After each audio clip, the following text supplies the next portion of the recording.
Hello बच्चों, कैसे हैं आप सब। उम्मीद करता हूँ सभी अच्छे होंगे। बच्चों, आज हम जो टॉपिक समझेंगे वो टॉपिक हमारा एल्जेब्रिकली एंड ग्राफिकली रिप्रेजेंटेशन के ऊपर ही बेस है, क्योंकि ये जो एग्जाम्पल हमने लिया है ये आपके एनसीईआरटी का सेकंड एग्जाम्पल है। और मैं एग्जाम्पल को फोकस इसलिए कर रहा हूँ क्योंकि एग्जाम में एग्जाम्पल बहुत ज़्यादा आते हैं। क्लियर? तो इसीलिए हमें एग्जाम्पल को भी नहीं छोड़ना, उनको भी हल्के में नहीं लेना है। तो हमें सभी अच्छी तरह समझना है और उनको कर करके देखना है, क्योंकि जितना मैथ में प्रैक्टिस होता है मैथ उतना ही ज़्यादा निखरता है। तो हमें हर एक एग्जाम्पल का, हर एक क्वेश्चन का प्रैक्टिस करना चाहिए और अपनी परसेंटेज को बढ़ाने के लिए उसमें जो गलतियां हो उसको सुधारना चाहिए। क्लियर?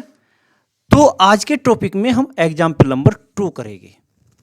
बच्चों, अगर आपको ये लेक्चर आपको पसंद आता है, आपको समझ में आता है, तो आप लाइक जरूर करिएगा। क्लियर? जिससे कि आपके दोस्तों तक ये लेक्चर वीडियो पहुंच सके। तो अब हम अपने टॉपिक पर चलते हैं, एग्जाम्पल नंबर 2। अब यहाँ पर देखो क्या लिखा है, बड़े ध्यान से समझिएगा। एक एक पॉइंट आपको क्लियर करूंगा, बहुत ही अच्छे ढंग से आपको समझाऊंगा, आपको 100% समझ में आएगा। आप भूलोगे नहीं कि सर ने कैसा पढ़ा था। इतना मज़ेदार आपको पढ़ाने जा रहा हूँ। ठीक है? तो यहाँ पर सबसे पहले तो हमें सॉल्यूशन में लिख लेना चाहिए सॉल्यूशन। क्लियर? ओके। देखो, ये एक स्टोरी हमें दी है। इस स्टोरी को उसने क्या कहा है? Represent this situation algebraically and graphically. मतलब इस स्टोरी को हमें स्टडी करके, इस स्टोरी को हमें पढ़ के और हमें एल्जेब्रिकली रिप्रेजेंट करना है और उसको ग्राफिकली रिप्रेजेंट करना है। क्लियर? ओके। तो हम पहले हमने एग्जाम्पल नहीं स्टडी किया, मैं केवल पहले उस पॉइंट पर आ गया जो हमें इसमें करना है। राइट? तो इसका मतलब ये हुआ कि हमें 2 केस में क्वेश्चन करना है, एल्जेब्रिकली और ग्राफिकली, दोनों केस में। अब हम क्वेश्चन पढ़ते हैं, क्या है हमारा। Romila went to a stationery shop and purchased 2 pencils and 3 erasers for ₹9। Romila एक लड़की है, वो स्टेशनरी शॉप पर जाती है और 2 पेंसिल खरीदती है और 3 इरेजर्स खरीदती है, और उनकी जो कॉस्ट देती है वो ₹9 पे करती है दुकानदार को। Clear? Her friend Sonali so the new variety of pencils and erasers with Romila, और उसकी फ्रेंड भी उसके साथ गई थी शॉप पर, तो उसने भी देखा वहाँ पर नई पेंसिल्स की वैरायटी और इरेजर्स की, और उसने भी खरीदी। क्या? She also bought 4 pencil and 6 erasers. उसने 4 पेंसिल खरीदी है और 6 इरेजर्स खरीदी है ऑफ द सेम काइंड, उसी प्रकार की जैसे कि रोमिला ने खरीदी है, और ₹4.18, और उसने पे कितना किया? ₹18 पे किया। Clear? Represent this situation algebraically and graphically. तो देखो ये एक स्टोरी है, इस स्टोरी को हमें एल्जेब्रिकली और ग्राफिकली रिप्रेजेंट करना है। तो हम पहले जो करेंगे वो एल्जेब्रिकली रिप्रेजेंट करेंगे। तो सॉल्यूशन में हम सबसे पहले लिखेंगे फॉर एल्जेब्रिकली रिप्रेजेंटेशन। क्लियर? अब देखो बेटे, बड़े अच्छे ढंग से मैं समझाऊंगा आपको। मैंने आपको समझा था कि जब भी कोई क्वेश्चन हमारे सामने हो तो उसमें ये सर्च करो कि हमें क्या निकालना है, क्या फाइंड आउट करना है। तो इस क्वेश्चन में हमने जो स्टडी किया उसमें हमें ऐसा कुछ भी नहीं कहा कि आपको ये फाइंड आउट करना है, बस केवल क्या कहा? Represent this situation algebraically and graphically. तो इसका मतलब यह है कि यहां पर हमें ये सर्च करना मुश्किल हो जा रहा है कि हमें एक्स और वाई किनको कंसिडर करना चाहिए। अब हम इसमें ये ढूंढते हैं कि हमें एक्स और वाई क्या कंसिडर करना है। देखो, उसने 2 पेंसिल्स दी, 3 इरेजर दी और उनकी कॉस्ट दी ₹9। यहाँ पर 4 पेंसिल्स खरीदी और 6 इरेजर्स खरीदी और उनकी कॉस्ट दी ₹18। यहाँ पर एक चीज मिस है। मिस क्या है कि वन पेंसिल की कॉस्ट नहीं पता और वन इरेजर की कॉस्ट नहीं पता, तो हम क्या करेंगे, ये आइडिया करके, इस बात को समझ के हम यहां पर ये मान के चलेंगे कि वन पेंसिल की कॉस्ट एक्स है और वन इरेजर की कॉस्ट वाई है। तो हम क्या करेंगे, सबसे पहले यहां पर let cost of one pencil is equal to X rupees, cost of one eraser is equal to Y rupees, right. अब हम बात करते हैं फोर, ये हमें मालूम तो हो गया ना एक्स और वाई।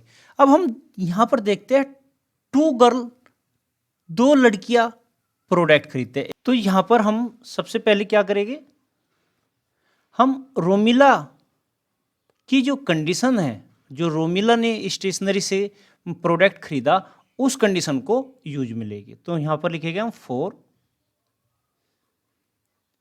रोमिला, ओके। इसके लिए बात करते हैं, देखो रोमिला ने टू पेंसिल खरीदी और हमने वन पेंसिल की कॉस्ट क्या मानी, एक्स रुपीज, तो टू पेंसिल की कॉस्ट कितनी होगी, 2x हो जाएगी। तो हम यहां पर लिखेंगे cost of two pencil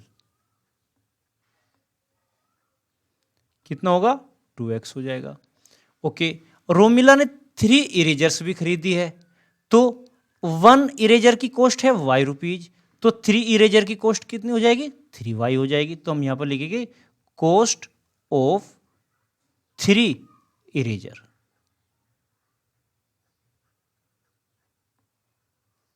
y। अब रोमिला ने ये प्रोडक्ट लिया और ये पैसा दिया, पेंसिल के लिए 2x दिया और इरेजर्स के लिए 3y दिया, तो टोटल पैसा कितना दिया, 2x प्लस 3y दिया। तो हम यहां पर लिखेंगे total cost of two pencil and 3 eraser,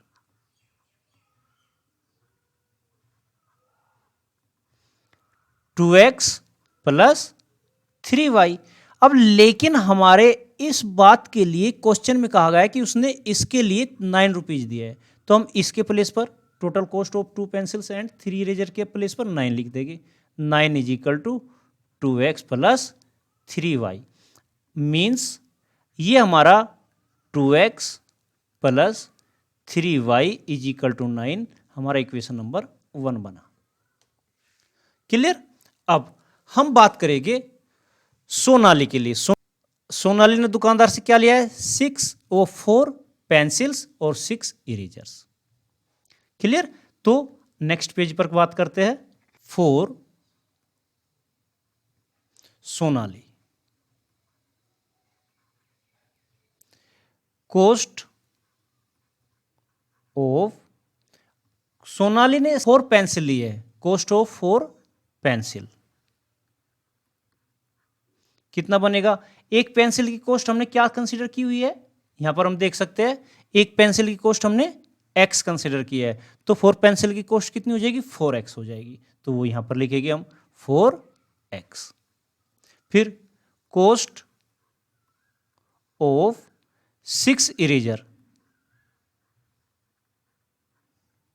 तो 6 इरेजर्स की कॉस्ट कितनी होगी, देखो यहां पर हमने लिखा है 1 इरेजर की कॉस्ट कितनी है, y रुपीज है, तो 6 इरेजर की कॉस्ट कितनी हो जाएगी, 6y हो जाएगी, 6 से मल्टीपल कर देंगे।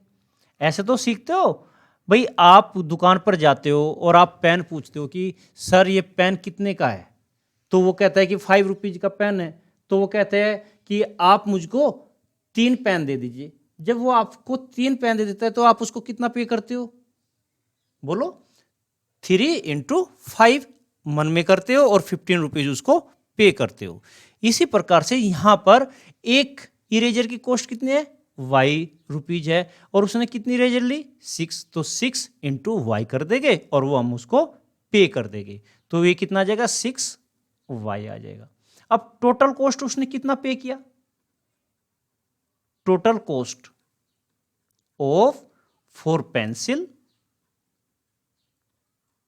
And 6 erasers, okay. तो ये पे किया उसने किया 4x और प्लस 6y। लेकिन हमारा क्वेश्चन क्या कह रहा है कि उसने 18 रुपीज पे किया है टोटल, तो दैट मीन्स इसका मतलब ये हुआ कि हमारा 4x प्लस 6y किसके इक्वल हुआ, 18 रुपीज के इक्वल हुआ। तो 4x प्लस 6y, ये हमारी इक्वेशंस बनी सेकंड। तो हैंस हम क्या लिखेंगे, पहली इक्वेशन को लिखेंगे यहां पर ये वाली, और दूसरी इक्वेशंस को भी लिखेंगे यहां पर ये वाली। तो लिख देते हैं hence 2x plus 3y is equal to 9, equation number 1, और 4x plus 6y equal to 18, equation number second. और ये दोनों इक्वेशन जो बनी ये रिप्रेजेंट किसको करती है, ये रिप्रेजेंट करती है हमारे किसको, एल्जेब्रिक रिप्रेजेंटेशन। ये हमारा क्या कहलाएगा, एल्जेब्रिक रिप्रेजेंटेशन। पॉइंट क्लियर हो गया। तो इसको हम क्या कहते हैं, एल्जेब्रिकल रिप्रेजेंटेशन कहते हैं। अब हम दूसरे टॉपिक पर बात करेंगे, किस पर, ग्राफिकल रिप्रेजेंटेशन पर। तो ग्राफिकल कह लीजिए या उसको आप क्या कह सकते हो, ज्योमेट्रिकल रिप्रेजेंटेशन, जो आपको अच्छा लगे आप वो कह सकते हो, ग्राफिकल रिप्रेजेंटेशन। अब ग्राफिकल रिप्रेजेंटेशन करना है, क्लियर।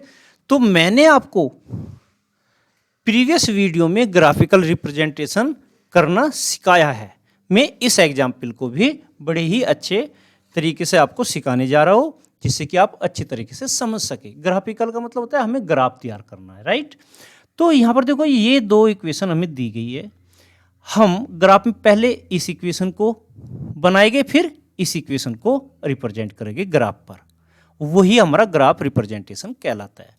तो हम सबसे पहले करते हैं 2x plus 3y is equal to 9 के लिए नंबर 1। मैंने आपको सिखाया है कि जब हमारा ऐसा इक्वेशन हो जिसमें कांस्टेंट टर्म मौजूद होती है, जैसे यहां पर 9 है, क्लियर। तो उस वक्त हम दो सिचुएशन लेकर चलते हैं, एक तो पुट करते हैं x is equal to 0, right, और फिर दूसरी बार पुट करते हैं y इक्वल टू 0। तो सबसे पहले हम x इक्वल टू 0 पुट करेंगे in 2x plus 3y is equal to 9 में। तो ये हुआ 2 into 0 plus 3y equal to 9। तो ये आया हमारा 3y इक्वल टू 9। अब यहाँ पर हम जानते हैं कि y के साथ 3 मल्टीपल में है, जब y को निकालना चाहेंगे तो 3 को डिवाइड में ले जाएंगे, तो y इक्वल टू 9/3 हो जाएगा। ये इसको कैंसिल करता है, 3 3 जा 9 होता है, तो ये 3 टाइम कटा, तो y इक्वल टू 3 आ गया। तो हमें पॉइंट मिला एक्स वाई, जो हमने मिला वो हमें मिला, x तो है 0 और y है हमारा 3। इस पॉइंट को हम मान लेते हैं a। अब हम पुट करेंगे, पुट y इक्वल टू 0 इसी इक्वेशन में पुट करना है इन 2x plus 3y equal to 9। तो ये क्या हुआ, 2x plus 3 into 0 is equal to 9। तो ये 2x इज इक्वल टू 9 मिलेगा, और यहाँ से जब x की वैल्यू निकालोगे तो ये 2 डिवाइड में चला जाएगा, तो ये हमारा 30 हुआ। इसको सोल्व करोगे तो 4.5 आ जाएगा। तो हमें पॉइंट मिला, पॉइंट हम x, y की फॉर्म में लिखते हैं। x हमारा है 4.5 और y हमारा कितना है, ये हमने कंसीडर किया था 0, तो y हमारा 0। इस पॉइंट को मान लेते हैं हम b। ये पॉइंट क्लियर हुआ। अब हम लेते हैं नेक्स्ट पेज। अब हमने ये फर्स्ट इक्वेशन के लिए 2 पॉइंट निकाल लिए, एक पॉइंट तो हमारा a और एक पॉइंट b। इसको ग्राफ पर रिप्रेजेंट करते हैं, फिर सेकंड इक्वेशन के लिए 2 पॉइंट निकालेंगे और उसको ग्राफ पर रिप्रेजेंट करेंगे। तो ग्राफ लेते हैं, देखिए हमें a पॉइंट क्या मिला, a पॉइंट हमें मिला है 0,3 और b पॉइंट हमें मिला है 4.5,0। अब यहां पर हम बात करते हैं, देखो 0,3, 0 x है और 3 y है। तो सबसे पहले x पर हम जाएंगे, तो हम जानते हैं कि x कोऑर्डिनेट सदैव y एक्सिस पर 0 होता है, अर्थात यहां पर 0 हुआ। क्लियर? ओके। फिर हम जाएंगे y है हमारा 3, तो y हमारा 3 ये बना, तो ये हमारा कोऑर्डिनेट बना a। इस पॉइंट को आप लिख सकते हो 0,3, ये हमारा a कोऑर्डिनेट तैयार हो गया। अब हम b लिखते हैं 4.5, 0। तो 4.5 x एक्सिस है, x कोऑर्डिनेट है, तो 4 ये है और 5 ये है, तो यहां पर पॉइंट बीच में रहेगा कहीं, राइट। और y 0 है, तो y x एक्सिस पर 0 होता है, तो ये पॉइंट आपको मिल गया b, जिसके कोऑर्डिनेट आप 4.5, 0 लिख सकते हो। अब इन दोनों पॉइंटों को एक लाइन के द्वारा ड्रॉ कर दो। क्लियर? ये जो लाइन आपने ली, इस लाइन को आप लिख सकते हो, क्या थी हमारी इक्वेशन? इक्वेशन थी हमारी this, 2x plus 3y equal to 9। तो इसको हम यही लिखेंगे, 2x plus 3y is equal to 9। अब हम बात करते हैं सेकेंड इक्वेशन के लिए। सेकेंड इक्वेशन हमारी क्या है? ये वाली 4x plus 6y equal to 18। इसको लेते हैं 4x plus 6y is equal to 18। इसको सोल्व करते हैं। क्लियर? तो रूल वही है, सबसे पहले पुट, क्योंकि देखो ये भी नॉन जीरो कांस्टेंट टर्म ले रहा है, तो इसीलिए हम इसमें भी x इक्वल टू एक बार 0 पुट करेंगे और एक बार y 0 पुट करेंगे। In 4x plus 6y equal to 18। तो यहाँ पर आप 4 into 0 plus 6y equal to 18। तो जब सोल्व करते हैं तो हमें y मिलता है 3। तो पॉइंट क्या मिला? पॉइंट हमें मिला 0,3। पहले x लिखेंगे और फिर y को लिखेंगे। इस पॉइंट को मान लेते हैं हम C। अब दोबारा पुट करेंगे, पुट y इक्वल टू 0। आपकी क्या पुट कर रहे हैं? y equal to 0 in 4x plus 6y is equal to 18। Clear? आपको ये पॉइंट ध्यान रखना है। इक्वेशन की लाइन, कोई भी इक्वेशन आपको लीनियर इक्वेशन दी है, तो उसको अगर ड्रॉ करना है तो उसके लिए हमें 2 पॉइंट चाहिए, और उनमें सबसे अच्छा होता है कि एक बार x इक्वल टू 0 पुट करके एक पॉइंट निकालो, एक बार y इक्वल टू 0 पुट करके दूसरा पॉइंट निकालो। तो हम उसी प्रोसीजर को फॉलो करेंगे और ये आपका आगे तक काम आएगा, MSc BSc तक काम आएगा आपको। क्लियर? तो 4x plus 6 into 0 is equal to 18। तो यहाँ पर 4x इज इक्वल टू 18 आया, तो यहाँ से x निकालोगे, इम्प्लाइज x, ये 4 नीचे चला जाएगा, तो 18/4। जब आप इसको सोल्व करोगे कितना आएगा? 9/2। ये कैंसिल हो जाएगा ना। अब फिर इसको सोल्व करो तो ये कितना आया? ये आया 4.5। तो हमें पॉइंट क्या मिला? पॉइंट मिला एक्स वाई, जिसमें हमारा x क्या है? 4.5 और y क्या है? 0 है। Point clear? अब इस पॉइंट को हम मान लेते हैं D। अब देखो C को रिप्रेजेंट करो, C को रिप्रेजेंट करते हैं 0,3। तो ये C पॉइंट है, 0 हमारा x है, तो x 0 कब होता है? y एक्सिस पर होता है, और y कितना है? 3, और 3 ये रहा।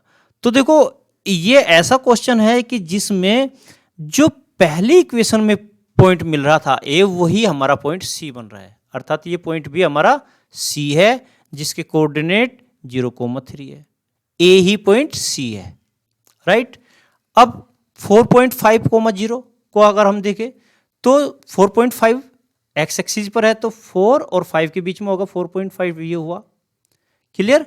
और y कोऑर्डिनेट है 0, तो y कोऑर्डिनेट x एक्सिस पर होता है, तो यहां पर हमारा पॉइंट मिला D। तो ये पॉइंट हमारा क्या है? D। B पॉइंट ही हमारा D पॉइंट बन रहा है 4.5,0।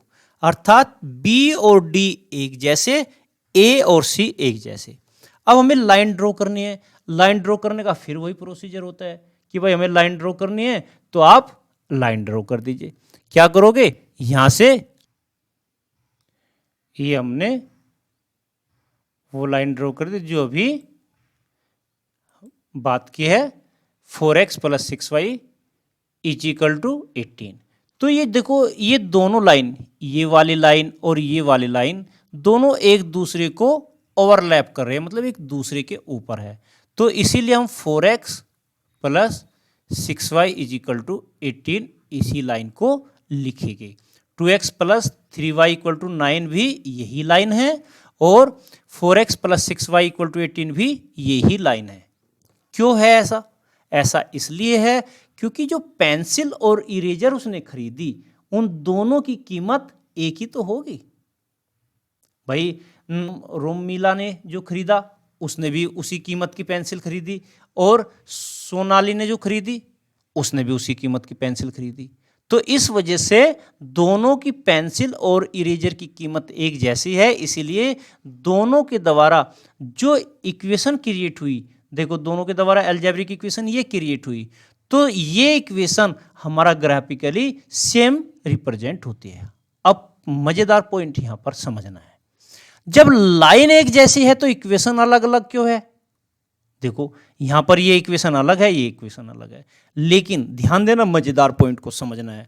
देखो बेटे, अगर मैं इस इक्वेशन को 2 से डिवाइड कर दूं तो वो ऐसी ही बन जाएगी, 4x + 6y = 18 को देखो यहां पर भी 2 से डिवाइड कर दिया, इधर भी 2 से डिवाइड कर दिया, इधर भी। जब हम बोथ साइड 2 से डिवाइड करेंगे तो इक्वेशन पर कोई इफेक्ट नहीं पड़ता। तो ये जो इक्वेशन है वो यही इक्वेशन है।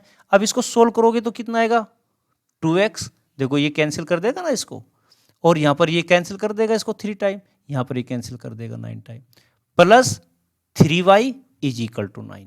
तो हम क्या देखते हैं, ये जो सेकेंड इक्वेशन है और ये फर्स्ट इक्वेशन है, ये दोनों एक जैसी है, इसलिए अगर हम इनका ग्राफ बनाएंगे तो दोनों का ग्राफ एक दूसरे के ऊपर ओवरलैप करेगा। और जब इक्वेशन का ग्राफ एक दूसरे के ऊपर होता है तो उसको बोलते हैं कोइंसाइड लाइन। क्लियर? मतलब आइडेंटिकल लाइन या आइडेंटिकल ग्राफ। क्लियर? तो यहां पर ये समझने का बात है, अगर आप इसको 2 से मल्टीपल कर दो तो जरा देखो क्या आता है, 2 ब्रैकेट 2x + 3y = 9। तो जब आप 2 से मल्टीपल करोगे, इसको भी मल्टीपल करोगे 2 से, इसको भी मल्टीपल करोगे 2 से, इसको भी 2 से मल्टीपल करोगे, तो ये क्या आएगा, 4x + 6y = 18। तो देखो ये हमारे सेकंड जैसे आ रही कि नहीं, राइट? तो इस प्रकार से आप इन इक्वेशनों को एक दूसरे से द्वारा प्राप्त कर सकते हो। इस इक्वेशन को इसके द्वारा और इस इक्वेशन को इसके द्वारा फाइंड आउट कर सकते हैं। क्लियर? इसलिए ये दोनों ही इक्वेशन कैसी है, सेम इक्वेशन है, आइडेंटिकल इक्वेशन है, इसीलिए इनका ग्राफ सेम आता है। पॉइंट क्लियर हुआ? हम स्टार्टिंग में नहीं पहचान पाते कि भाई ये इक्वेशन तो हमें अलग लग रही है, ये अलग लग रही है, लेकिन जब हम आगे तुम्हें टॉपिक समझाएंगे और इन चीज़ों को सिखाएंगे कि भाई देखो हमारी इक्वेशन एक जैसी है कि नहीं, उसके लिए आपको सिस्टम समझाएंगे तो आप समझ जाओगे कि ये इनका जो अलजेब्रिक रिप्रेजेंटेशन है वो तो दोनों का सेम है। तो जैसे इनका सेम होते हुए इनका ग्राफ भी सेम बना, उसी प्रकार से आगे हमें नई एक्सरसाइज में देखने को मिलेगा और करने को मिलेगा। क्लियर? तो मैं समझता हूँ बच्चों ये लेक्चर आपको समझ में आया होगा। इस लेक्चर के साथ ही आपका ये डाउट भी खत्म हुआ होगा कि अलजेब्रिक जो फॉर्म होती है, 2 इक्वेशन अलग अलग दिखने वाली भी एक जैसी हो सकती है। जो ग्राफ हम उनके बनाते हैं तो उनके ग्राफ दोनों के एक जैसे हो सकते हैं। तो ऐसे डाउट हमारे मन में से जब निकल जाते हैं तो मैथ मजबूत होने लगता है, अच्छा लगने लगता है। ठीक है? अगर आपको कोई डाउट इस एग्जाम्पल में है तो आप मुझे कमेंट बॉक्स में लिखें। क्लियर? मिलते हैं नए लेक्चर वीडियो के साथ एक छोटे से ब्रेक के बाद। आपने इस लेक्चर वीडियो को पूरा देखा उसके लिए धन्यवाद। अपने दोस्तों को बताइए, अपने आप को आगे बढ़ाइए। अगर आपने अब तक यह चैनल सब्सक्राइब नहीं किया तो सब्सक्राइब जरूर करें।